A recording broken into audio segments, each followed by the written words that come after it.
I stood barefoot on the wooden platform, my toes curling against the splinters, as if that would somehow ground me.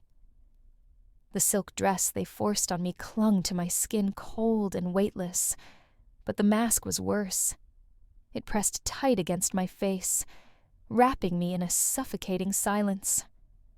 All I could hear was their voices. 50,000. 75. 100. The words fell like stones into a deep well, each number heavier than the last. I wasn't a person anymore. I was lot 27. No name, no history, no future. I tried to breathe, but the air in that room felt stale, like it had already been owned and sold 1,000 times over. The men sitting in the velvet chairs laughed softly between bids, their voices smooth like wine, their words sharper than glass. They weren't bidding because they needed me. They were bidding because they could. Because in their world, owning something untouched made them feel like gods. I wanted to scream, to tear off the mask, to run. But my body didn't move. It was as if my soul had already been bought and paid for, and I was just waiting for them to come and collect what was left. Then the auctioneer spoke again, his voice slick and practiced. 150,000. Do I hear 200? A hand went up. More laughter. I closed my eyes behind the mask. Maybe it would be easier if I didn't watch. Maybe it would hurt less if I let myself disappear now, before the highest bidder claimed me. But then, 1 million. The room fell silent. Even through the mask, I felt every eye shift toward the voice that had spoken. Deep, steady, the kind of voice that didn't ask for permission. I didn't know it then, but the man who bid 1 million wasn't buying me to keep me.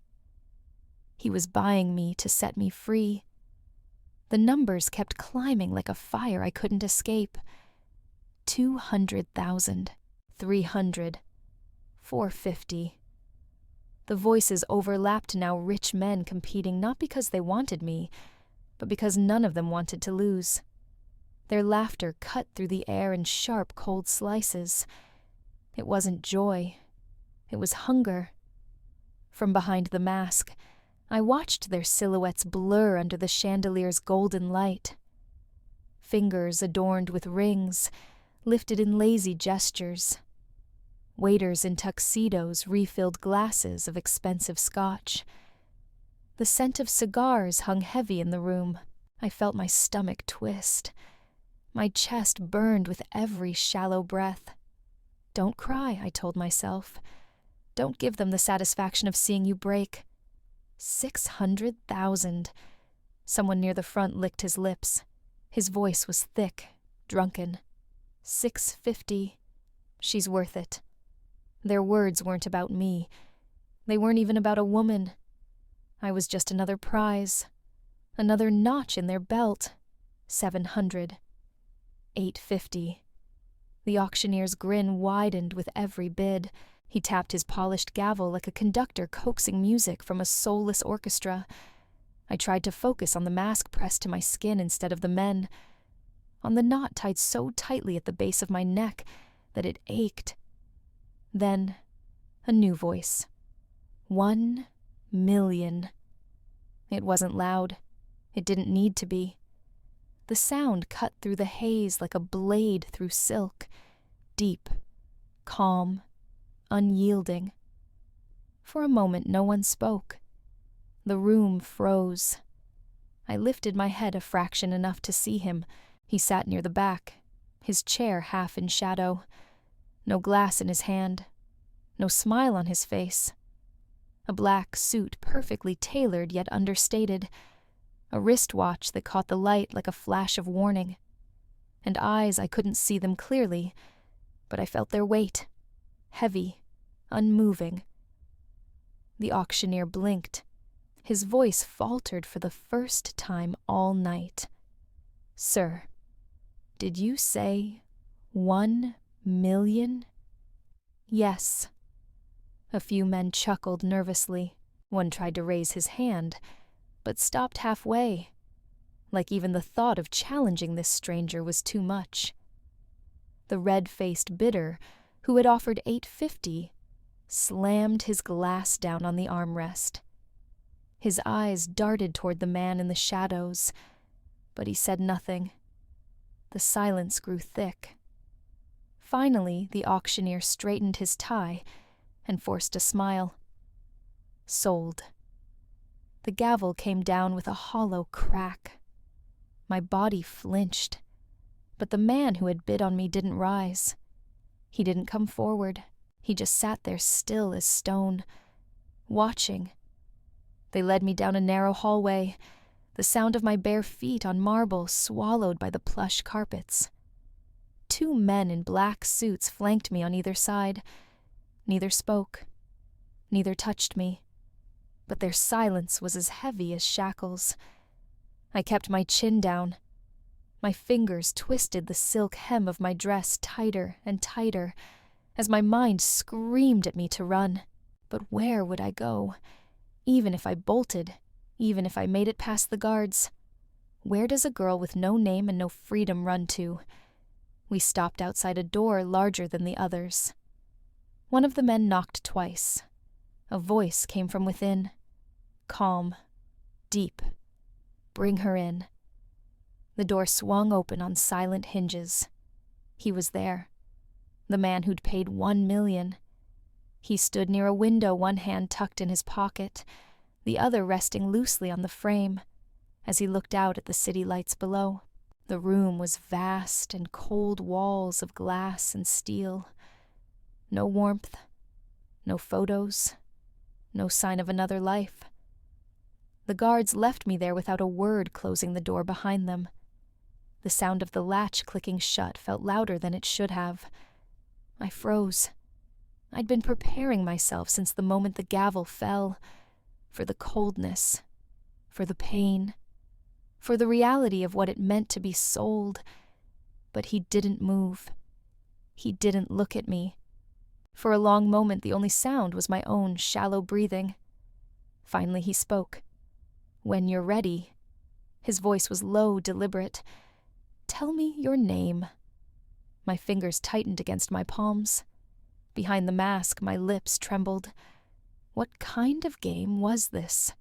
Until then, he said, turning slightly so I could see the sharp edge of his jaw in the city's glow. You're safe here. I didn't believe him. Not yet. But for the first time in what felt like years, I wasn't being touched. I wasn't being told who I was. I was just standing there. The car slowed as the road curved sharply, tires crunching over frozen gravel. I sat in the backseat, hands still knotted in my lap. The mask clung to my face, sticky from the heat of my breath. The silence in the car was suffocating, not because of words unsaid, but because there was nothing left to say. Outside, pine trees rose like dark spires against the snow, their branches heavy with ice. We'd been driving for hours, away from the city, away from lights, away from any place where my screams might have been heard. When the car finally stopped, I froze. The driver stepped out first, his boots crunching against the snow. Then the man in the black suit followed, the one who paid $1 million for me. He didn't look at me as he opened my door. Come on, he said softly. Not unkind, not warm either. I followed him out into the cold. The house loomed in front of us like something out of a dream, no, a nightmare. Walls of glass and steel, perched on the edge of a frozen lake. The water, even in its stillness, looked like it could swallow me whole. The glass reflected the moonlight so perfectly, it almost didn't look real. Inside, the air smelled faintly of cedar and something sterile, like a place no one really lived in. Every step I took echoed. My bare feet made faint impressions on the polished wood floors, vanishing as quickly as they appeared. He didn't say much as he led me up the stairs. "This is your room," he said at last, stopping in front of a door. The room was large, too large. The bed sat in the center like a waiting trap, its sheets folded so precisely it felt like a dare to disturb them. A single chair faced the window, where the lake stretched out in a sheet of black glass. On the nightstand sat a glass of water. No food, no keys, no phone. "You can leave this room any time you want," he said, and then he was gone. The door clicked shut behind him, but it didn't lock. I stared at the handle for what felt like hours. Free to leave. In my world, unlocked doors weren't freedom. They were an invitation to walk into something worse. So I stayed frozen where I was waiting for the sound of footsteps returning, waiting for the weight of a hand on my shoulder, waiting for the moment everything I feared would finally crash down around me. Morning came, though I wasn't sure I had slept at all. The snow outside had thickened overnight, blanketing the frozen lake in a sheet of white, so pure it hurt my eyes. I sat on the edge of the bed staring at the door. It hadn't moved. No footsteps, no voices, nothing. I had braced myself all night for the sound of it opening for his silhouette to appear in the doorway, for the weight of a stranger's hands on my skin. But it never came. Instead, when I finally worked up the courage to inch toward the door, I found something strange. A tray sat neatly on the floor just within reach. On it was a steaming cup of tea, and next to it, a small folded card. I picked it up with trembling fingers. In neat, deliberate handwriting it said, "You don't owe me anything. The door is unlocked. You're free to leave." I stared at the words until they blurred. Free to leave. No one pays $1 million to set someone free. I set the card down and reached for the tea. The steam curled upward, carrying the faint scent of chamomile. My stomach growled loud, humiliating, but my mind screamed louder. Don't drink it. Don't trust him. I carried the cup to the bathroom and poured it slowly down the sink. The pale liquid swirled away, vanishing like every piece of me that had gone before. I rinsed the cup 3 times, scrubbing it with my bare hands until my skin stung. When I set it back on the tray, it looked untouched, just in case someone was watching.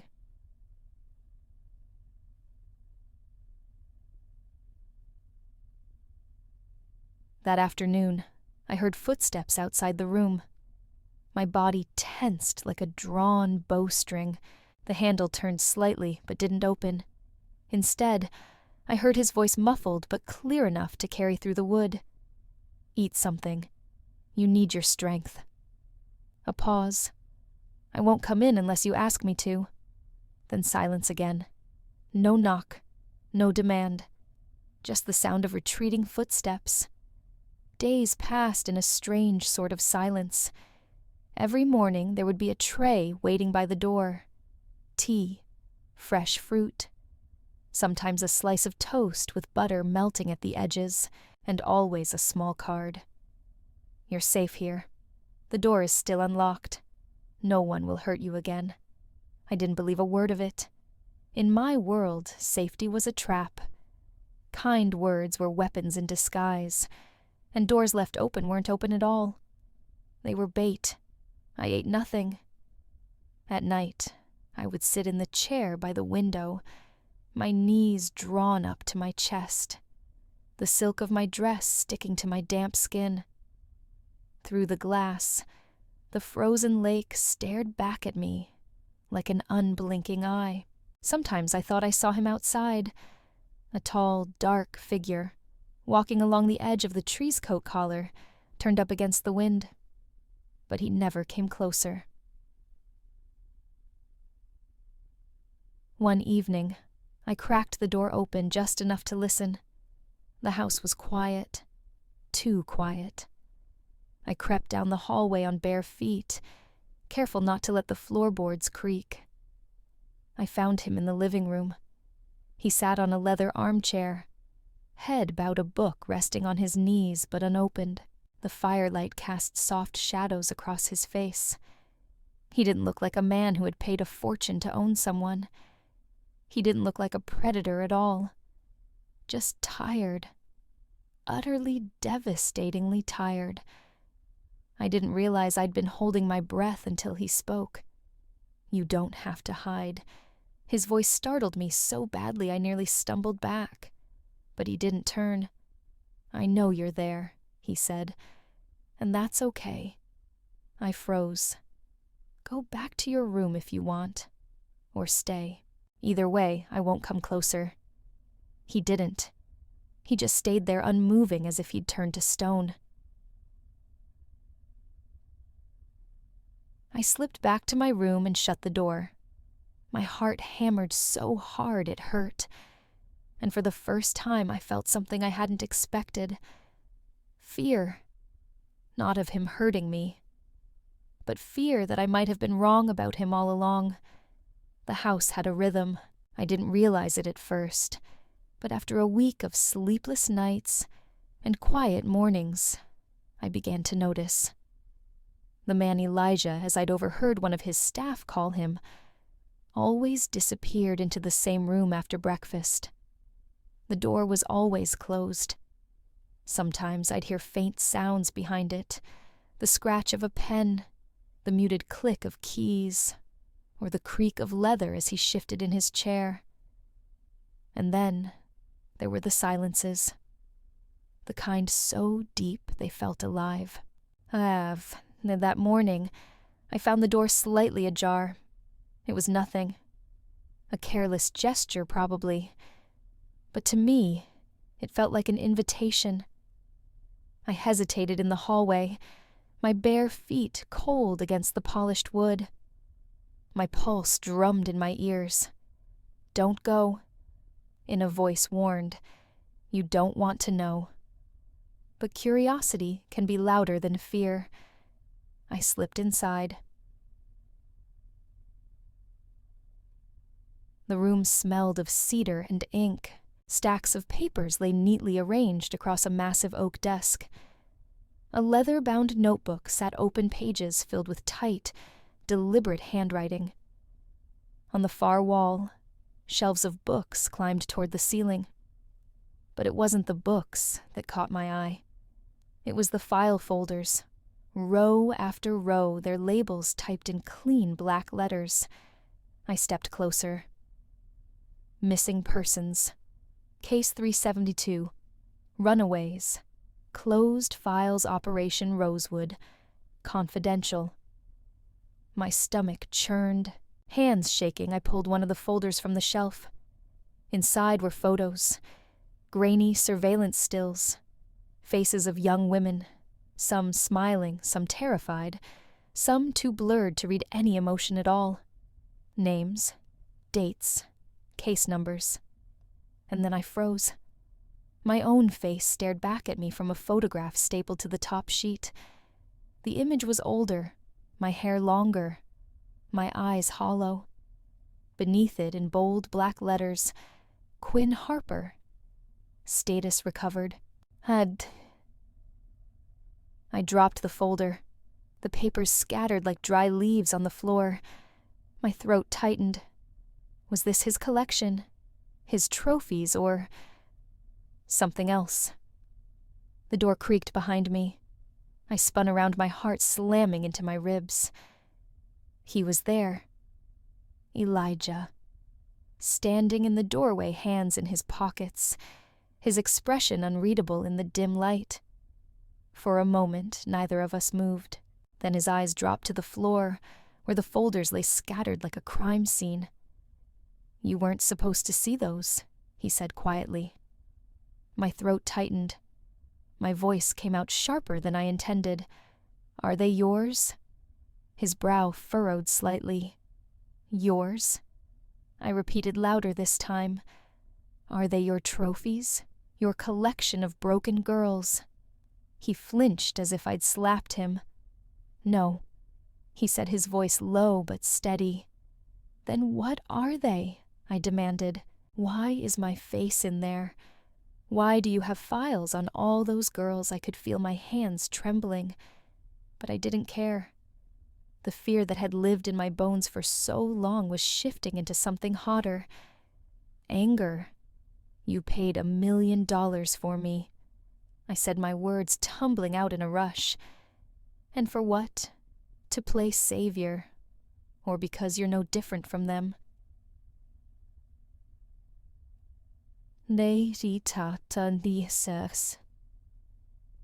He stepped into the room slowly, as if moving too fast might break me. I'm not like them, he said. But I'm not innocent either. Then tell me, I shot back. Tell me who you are. For a moment, he didn't speak. Then he let out a long breath and walked to the desk. He picked up one of the folders, flipping it open like it weighed 1,000 pounds. Years ago, I designed buildings, he said. Luxury retreats, private resorts, high-end facilities for men with too much money and too few morals. His jaw tightened. I thought they were clubs, hotels, places for the rich to hide their vices. He looked up, his eyes darker than I'd ever seen them. I didn't realize I was building cages. I stared at him, my anger flickering. He set the folder down carefully. When my sister disappeared, I found out the truth, he said. She was 19, just like you. His voice cracked almost too softly to hear. I've been trying to destroy the system ever since. I wanted to believe him. I wanted to hate him. But the two desires tangled so tightly in my chest, I couldn't tell them apart. You helped build their empire, I whispered. I know, he said. And now, I'm tearing it apart piece by piece. I wanted to scream at him, at myself, at the universe that kept twisting my life into a shape I couldn't recognize. But I didn't. Instead, I just stood there, my nails digging crescents into my palms, staring at the man who claimed he wasn't like them. The man who had built their palaces, their cages, their temples to power and greed. The man who now swore he was tearing them all down. Part of me wanted to believe him, because he hadn't touched me, because he hadn't locked the door, because in all the days I'd been here, he hadn't asked for anything but my name. But another part, the part that had learned the hard way what men do when no one is watching, screamed at me not to trust him. He's lying, it hissed. He's just better at it than the others.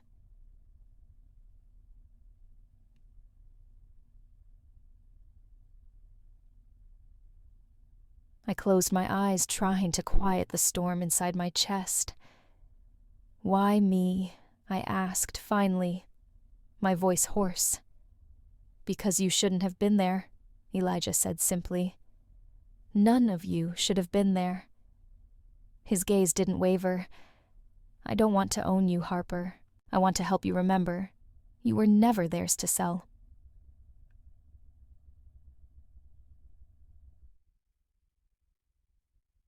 The words cut deeper than I expected. I hated him for saying them, hated him for making me want to believe, hated myself more for wanting it. The storm started at dusk. By the time the sky turned black, the wind was howling so fiercely, it felt like the glass walls of the house might shatter. I sat in the chair by the window, knees drawn to my chest, staring out at the swirling snow. The lake had vanished under a blanket of white. The trees beyond bent low, their branches thrashing like they were trying to tear free from the earth. It was beautiful in a way. Terrifying, too. Every shriek of wind felt like a warning.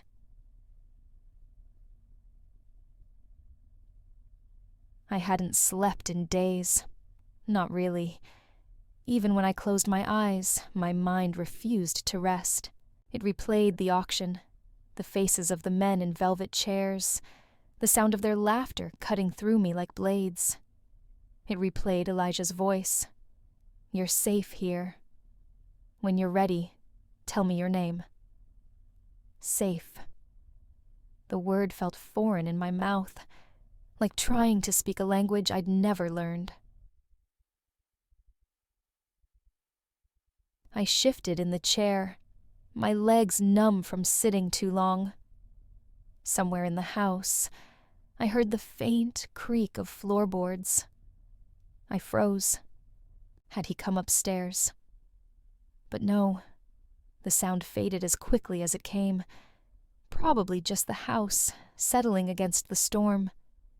Still, my pulse wouldn't slow.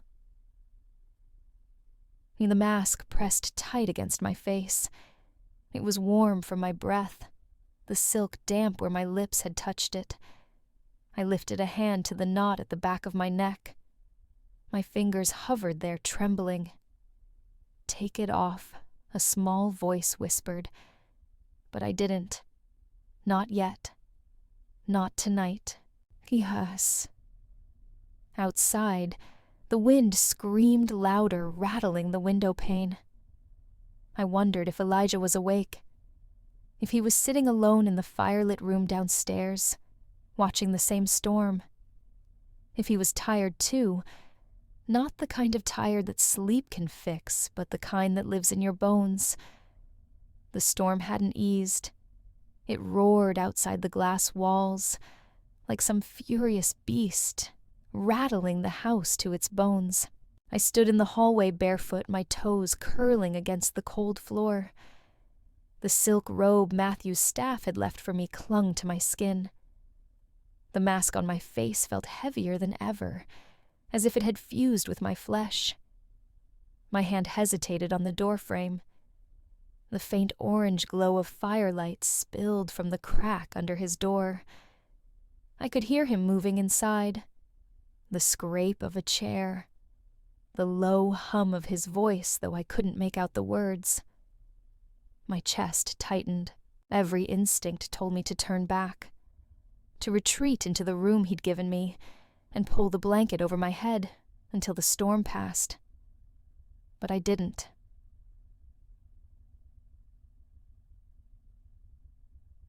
I pushed the door open. The hinges didn't even creak. Matthew was sitting by the fireplace, his sleeves rolled to his elbows, a book in his hands that he wasn't reading. His head lifted at the sound. Our eyes met. Neither of us spoke. For a moment, the only sound was the crackle of burning wood and the wind screaming against the glass. I stepped inside, slow, deliberate. The mask shifted slightly as I moved, slipping over my cheekbone. His gaze flicked to it, but he didn't speak. He didn't move. He waited. And for the first time, I realized he always had.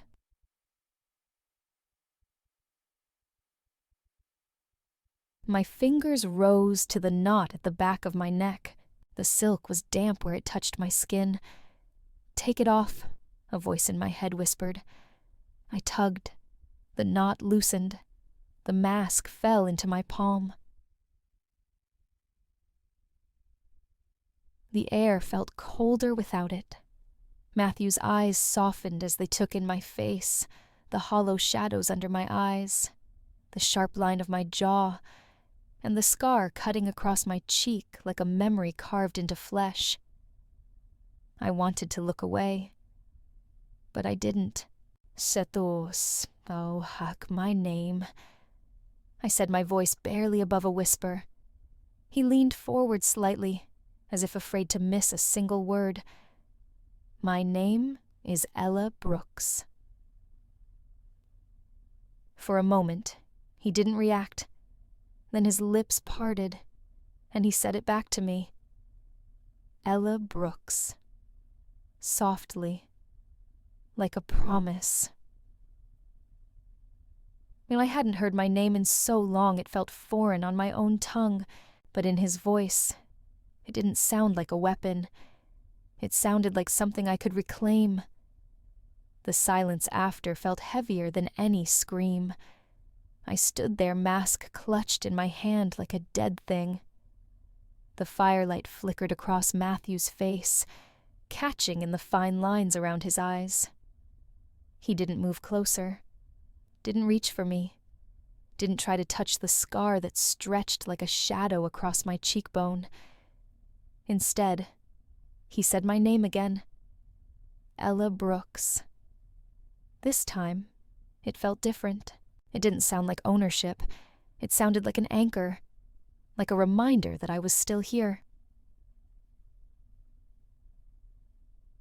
You shouldn't say it like that. I murmured, my throat tight. Like what? Like it means something. His jaw tensed. It does, he said simply.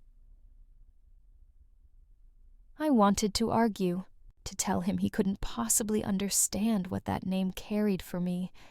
The weight, the shame, the way it had been torn from me and sold to men who never cared enough to ask. But I didn't speak, because for the first time in years, I wanted to believe him. Matthew leaned forward, resting his elbows on his knees. I will make them say it, he said quietly. My breath caught. What? Every man who put a price on you, every man who called you anything but your name. His eyes burned like embers in the firelight. I will make them say it, so they can never again pretend they didn't know you were a person. The promise hung between us sharp and steady, and for the first time, I felt a flicker of something I thought I'd lost forever. Hope. The house wasn't quiet anymore. Gone was the heavy, suffocating silence that had hung over every room like a ghost. Now there were voices low, urgent, the soft clatter of keyboards, the hum of servers hidden somewhere deep in the walls. Matthew's people had arrived, not in black suits or with guns, but with laptops and eyes sharper than any blade.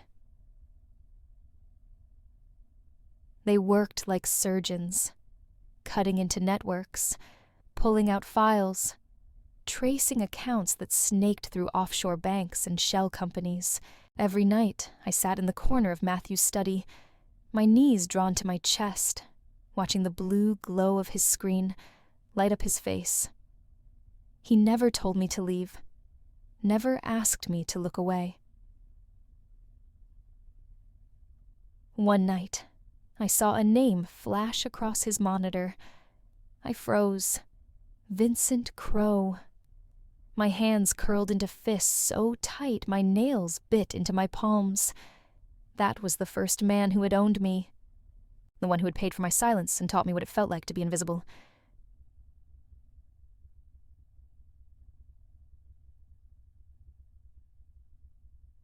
I didn't say anything, but Matthew must have noticed the shift in my breathing.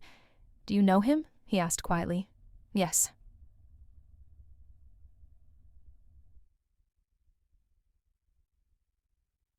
After that, he started leaving the files open for me.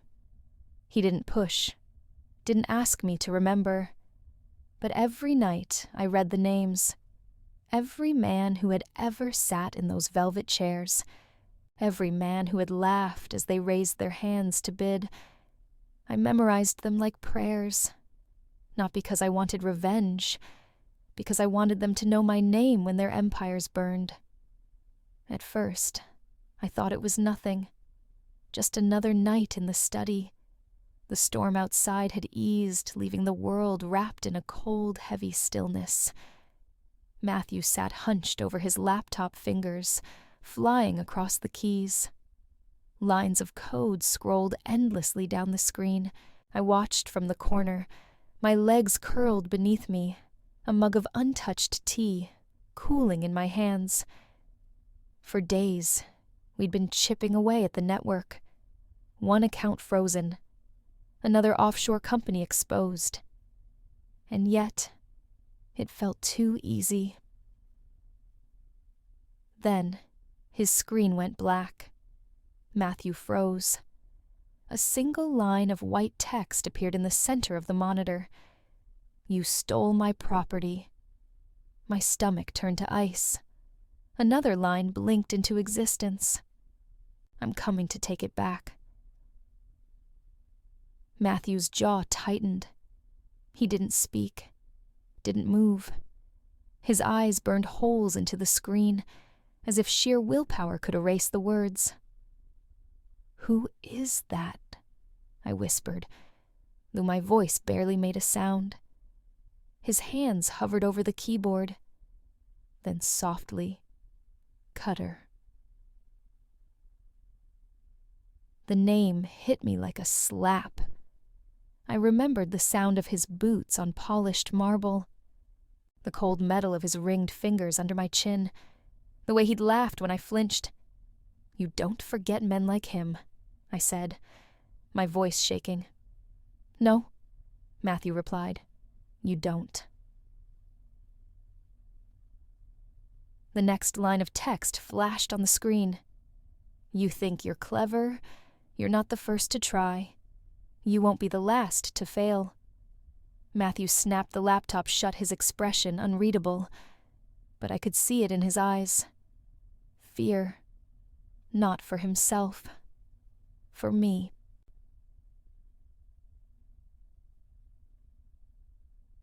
"We have to move," he said. "Move, you're not safe here anymore."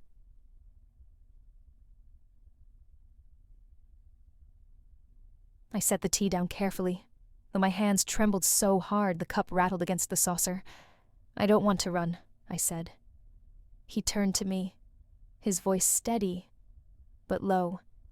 "This isn't about wanting Ella. This is about surviving." The words tasted bitter on my tongue. For so long I'd been waiting to fight back. But Cutter wasn't like the others. He wouldn't send lawyers or threats. He'd come himself, and he wouldn't stop. We left before dawn. The house was still wrapped in shadows, the glass walls reflecting only the faint glow of the security lights as we slipped out the back. Matthew drove in silence, his jaw tight, his hands gripping the steering wheel so hard his knuckles turned white. The roads were empty. Even the world outside seemed to hold its breath as the miles stretched behind us. By the time the sun rose, we were far from the city. The cabin sat on a strip of secluded coastline, a place Matthew said he hadn't visited in years. It didn't feel like safety. It felt like the calm before a storm. That night, I stood by the window staring out at the black waves crashing against the shore. The mask lay folded on the table behind me. I hadn't worn it in days. Not because I wasn't afraid, but because fear wasn't enough to keep me hidden anymore. "He'll come here," I said quietly. Matthew's reflection appeared in the glass beside mine. "Yes," he said. "He will." I turned to him, my fingers curling into fists at my sides. "Then we don't run this time." His eyes searched mine for a long moment. "You're sure?" I nodded. "I've been running my whole life. It ends here."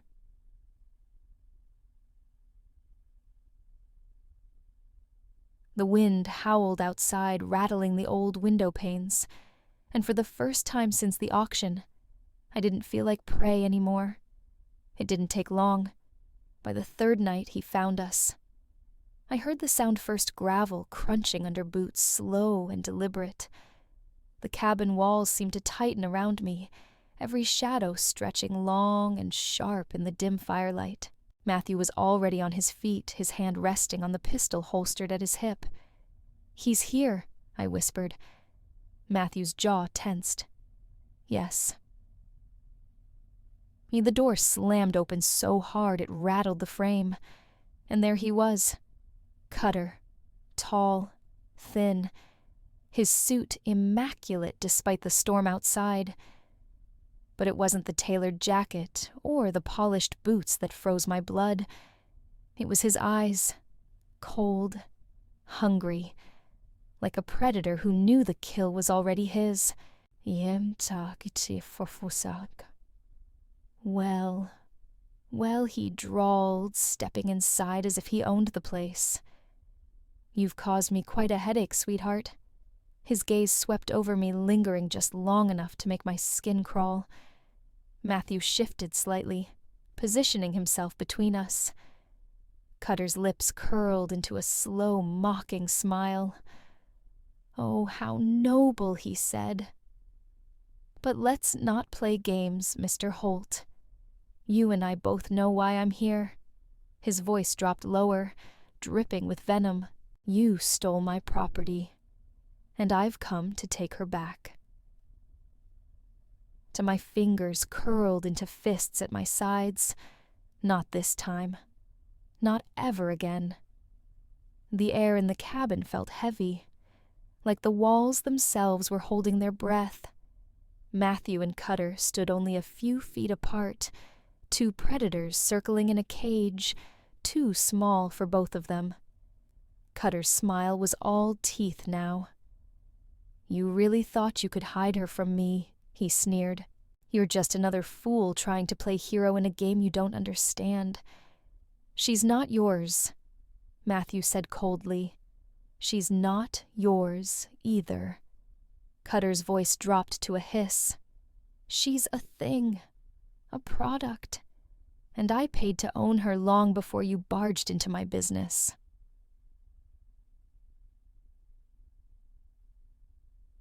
I stood frozen near the fireplace, my heart pounding so hard I thought my ribs might crack. But even through the fear, something sharp was stirring inside me, a heat I hadn't felt in years. Anger, not just at Cutter, at every man like him. At every moment I'd spent being nothing more than an object, at the mask still clutched in my hand, damp from my sweat. The Cutter lunged. The two men collided, the cabin filling with the sound of fists and boots, scuffing against the wooden floor. Matthew grunted as Cutter slammed him into the wall, the pistol skittering across the room out of reach. "You can't protect her," Cutter growled. "No one can."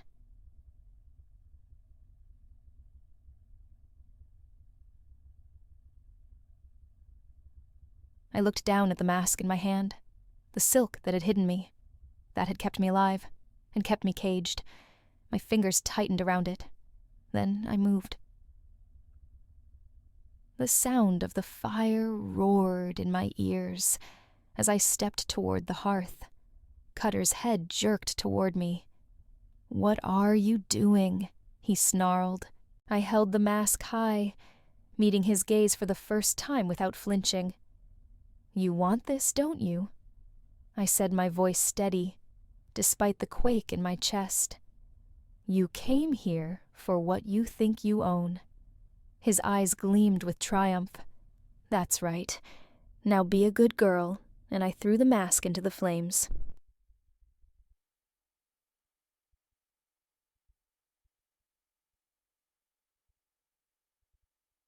The silk caught, instantly curling and blackening as the fire devoured it whole.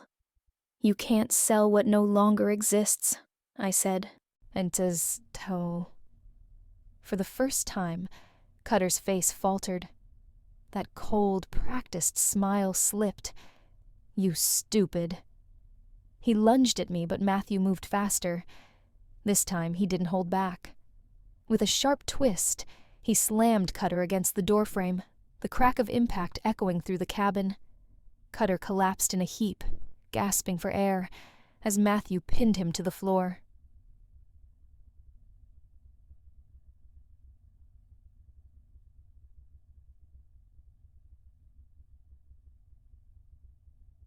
I stood over them, my chest heaving.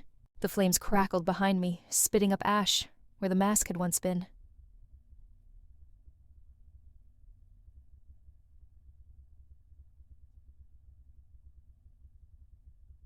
"You don't own me," I whispered.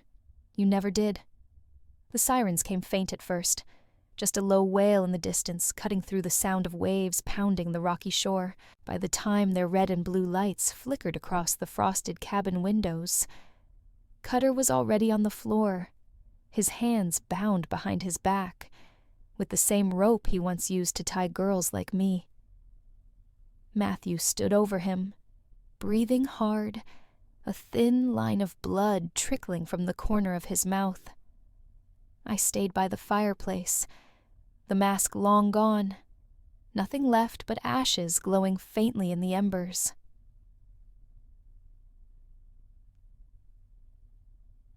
The door slammed open. 2 officers stormed in weapons raised, but Matthew raised his hands calmly. "He's the one you want," he said, nudging Cutter with his boot. Cutter didn't resist. Not anymore. His eyes darted to me as they dragged him out into the cold night. There was no hunger left in his gaze, only fear. And for the first time, he looked away first. I watched until the flashing lights disappeared into the darkness. Matthew turned to me. "It's over," he said softly, but I shook my head. "No." His brow furrowed. "This isn't the end," I whispered. "This is the beginning." Outside, the wind howled over the empty beach, but for once the sound didn't scare me. It felt clean, like air rushing into a room that had been locked for far too long. The cabin smelled of salt and ash. The fire had burned low, leaving only faint orange embers in the hearth. In the quiet, I slipped the dress over my head. White, simple, each seam stitched by my own hands in the long nights I couldn't sleep. It wasn't perfect, tiny threads stuck out in places, and one hem was slightly uneven. But it was mine, not chosen for me, not forced onto my body like the silk gowns I'd been paraded in before. This dress was the first thing I'd owned in years.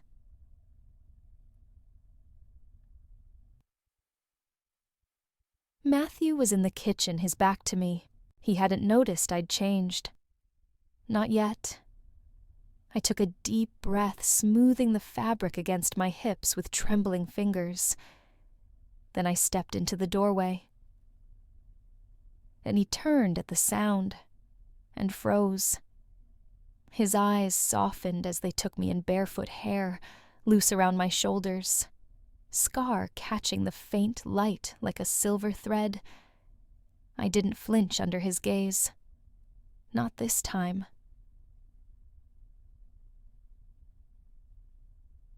"You made that," he said quietly. "Yes, it suits you." His voice was low, steady, but I could hear something beneath it. Not desire, not pity. Something heavier. Respect. I crossed my arms loosely over my chest, trying to keep my voice calm. "I didn't sew it for you. I know. I made it because..." I hesitated, searching for the words.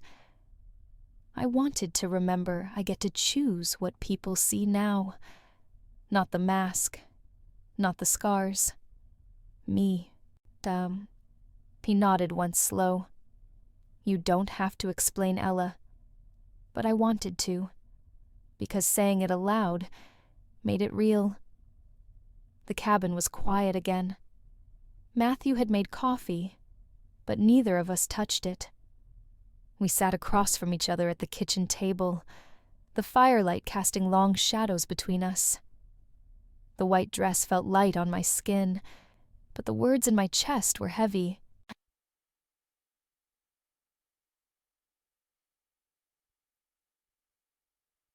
I need to say something, I began softly. He didn't interrupt. Matthew had that way about him of waiting, of holding space, till I found the courage to fill it.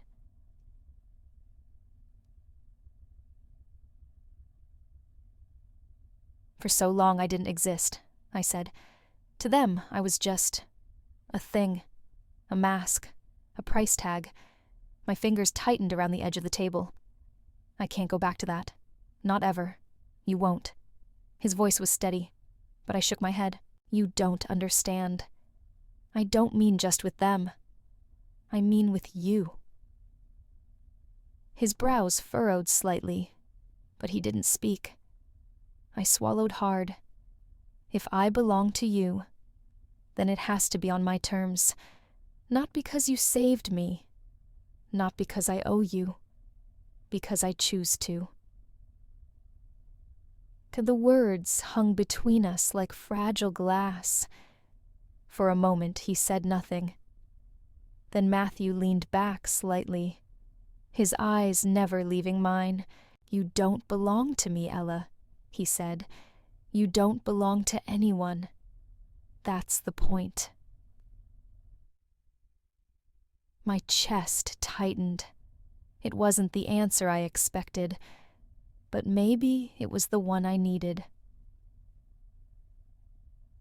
Slowly, I reached across the table. Then, let's make a promise, I whispered. Not with lawyers or diamonds or papers we have to sign. Just a promise. His fingers brushed mine warm and rough from years of work. What kind of promise? And that we walk side by side, I said. Not in front, not behind. That I'm not your shadow and you're not my savior. Just two people choosing each other every single day. Matthew's lips curved not a smile, but something quieter, something deeper. You have my word, he said softly. And for the first time in years, I believed someone when they said those words to me. There were no rings, no vows. Just two people sitting in a small kitchen as a storm raged outside. And somehow, it felt more binding than anything carved in gold. The morning light felt different. It wasn't warm. It was sharp, cutting through the cabin windows like a blade.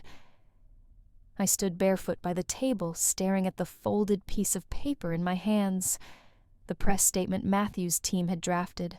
Tomorrow, my face and my story would be everywhere. I don't have to do this, I said aloud, though no one was in the room. But deep down, I knew I would. Not because they deserved my story, not because it would undo what had been done, but because silence was no longer an option.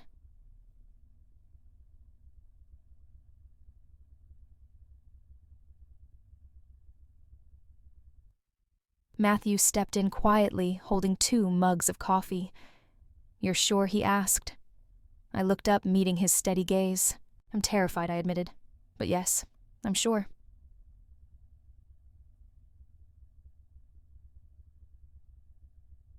He set the mugs down and reached for my hand. You don't have to prove anything to anyone. I know, I said softly, but I need to prove it to myself.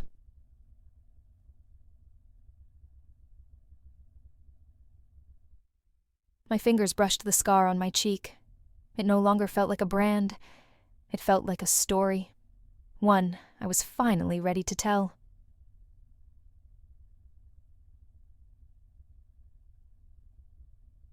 Tomorrow, I whispered. Tomorrow, the whole world will know my name. The lights were blinding. Even through the studio's cool air, I could feel beads of sweat prickling at the nape of my neck. Dozens of cameras stared at me like unblinking eyes. Behind them, a room full of strangers waited in silence, and beyond them, millions more would be watching on screens. I sat straight in the chair, my hands folded tightly in my lap. The white dress I'd stitched felt like armor. The scar on my cheek caught the glare of the lights, no longer something I tried to hide. This time, I wanted them to see it. The host cleared her throat gently, her voice low and calm. Ella Brooks. Hearing my name spoken aloud in that space sent a chill down my spine. You've chosen to tell your story publicly. Are you ready? I took a deep breath. The microphone in front of me felt heavy, like holding a truth I wasn't sure the world deserved to hear. But I leaned forward anyway. I'm ready, I said. And for the first time, I meant it.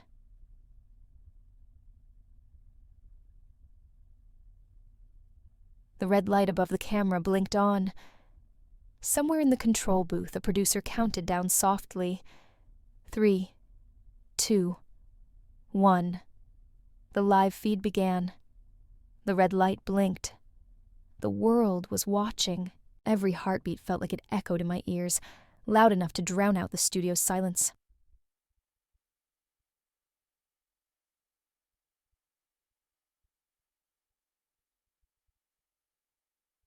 The host's voice came first. Ella, there's no easy way to begin, but you've asked for this moment to speak directly. To everyone. To those who bought you, those who ignored you, and those who want to understand. She folded her hands neatly on the desk, her eyes soft but steady. What do you want to say? I exhaled slowly. The words I'd rehearsed 1,000 times seemed to scatter like leaves in a storm. But I didn't need a script. This wasn't a speech. It was a reclamation. Gav, my name. I began softly, my fingers tightening around the microphone. I saw my reflection in the studio lights. The scar, the white dress, the eyes of a woman who refused to stay hidden. Is Ella Brooks. Cassidy. The room felt heavier suddenly, as if gravity itself had leaned closer to hear.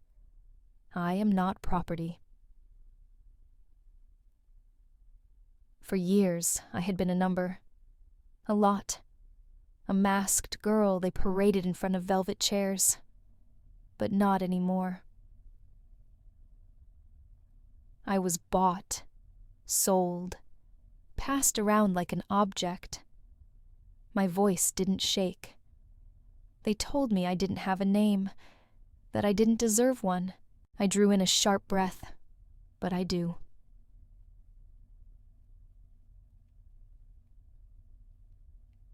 I looked straight into the camera lens. Say it.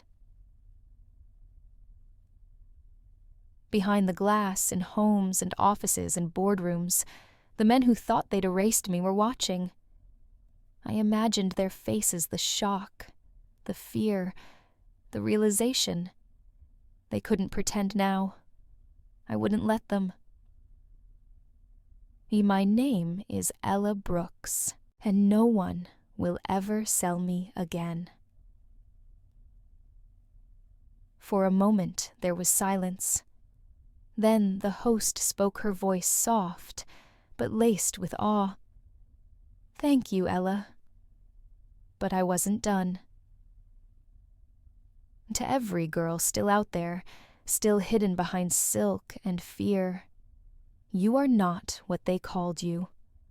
You are not what they took from you. You are not theirs. Seh. The camera light blinked again. The feed was still live. I leaned closer. And to the men who bought me, you don't own me. You never did. This time, my voice cracked, not from fear, but from something stronger. Power. The interview was over. The lights dimmed. The cameras stopped rolling, but the words still hung in the air like an echo that refused to fade.